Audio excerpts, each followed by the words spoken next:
Znamka MG pomeni Morris Garages. Kajti zgodba se je začela davnega leta 1921, ko se je v Morrisovi garaži zaposlil Cecil Kimber. Človek z vizijo, kako te Morrisove avtomobile narediti tržno bolj prodajljive, kako jih narediti tržno bolj privlačne, kako naj bi se bolje prodajali. In ja, že takrat so vedeli, da imajo kupci veliko raje športne avtomobile, bolj karakterne avtomobile, bolj živahne.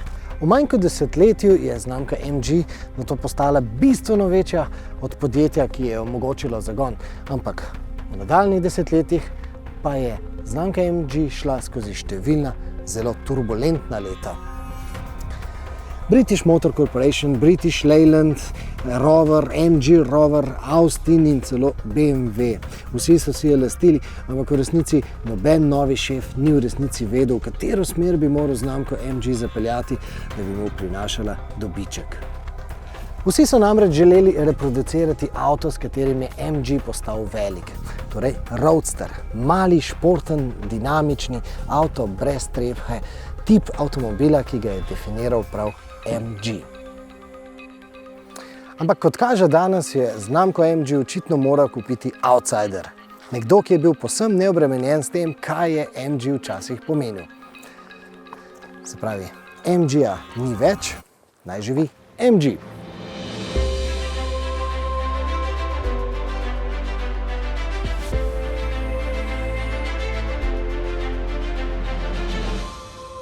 In kitajski lastnik je zares velik. Gre za podjetje SAIC Motor, torej Shanghai Automotive Industry Corporation. Gre za kitajsko državno podjetje, partner Volkswagna in nekdanji partner General Motorsa.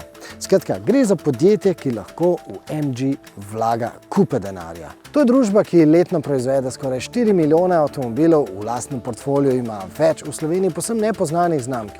In v resnici je znamka od Angležev kupila zgolj ime. Ime, s katerim bo lahko šla v svet, ampak to ne v Indijo, Vietnam, Malezijo in Afriko, temveč v Evropo. In seveda je lepo videti, da so Angleži zelo ponosni, da je njihova ljubljena znamka ponovno zaživela.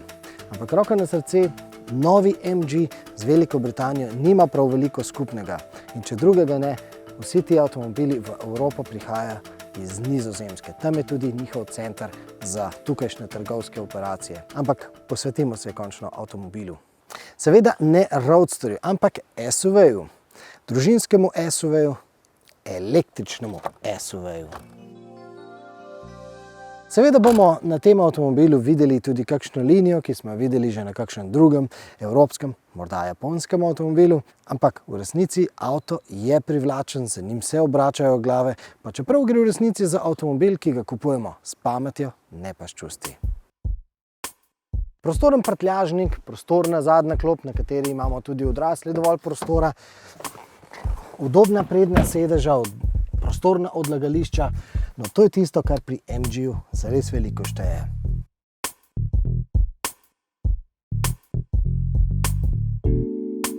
Pri tem avtu ne pričakujte revolucije, ne pričakujte superlativov, ne pričakujte napredka, ampak dobili boste pa vse, kar ponujajo novodobni, moderni avtomobili.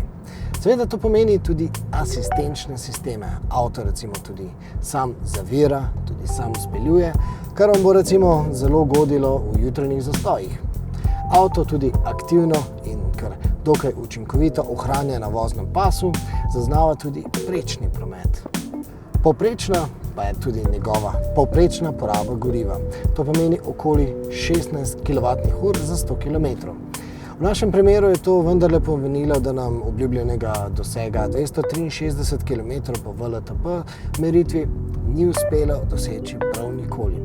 Je pa dobrih 200 km dosegljivih zlahka, tudi v praksi. Torej, vse je ok, celo varnost, ki je bila do zdaj vedno najtrši oreh za vse kitajske avtomobilske proizvajalce, ki so želeli prodreti v Evropo. No, MG ZES je organizacija Euro NCAP ocenila s 5 zvezdicami za varnost.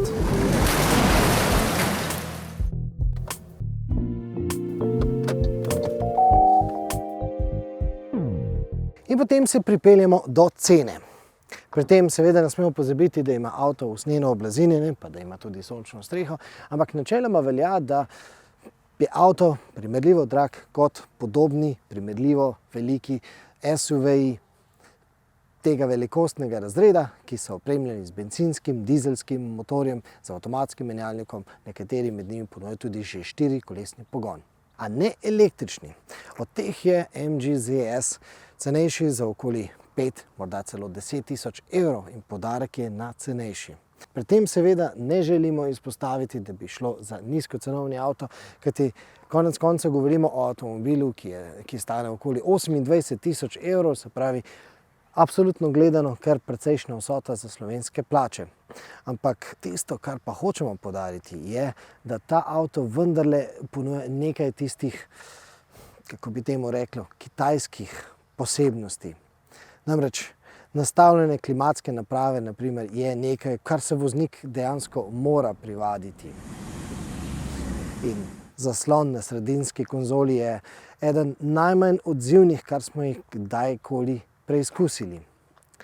In potem so tu zvoki, ki se med vožnjo pojavijo kar tako iz nepoznanega vzroka. Ampak pod črto gledano je MG ZS EV zelo korekten izdelek. Uvaja pa v Sloveniji tudi nekaj novosti, namreč servisirati ga sicer lahko pri obstoječih trgovcih, serviserjih drugih znamk, ampak kupite ga lahko tudi prek interneta.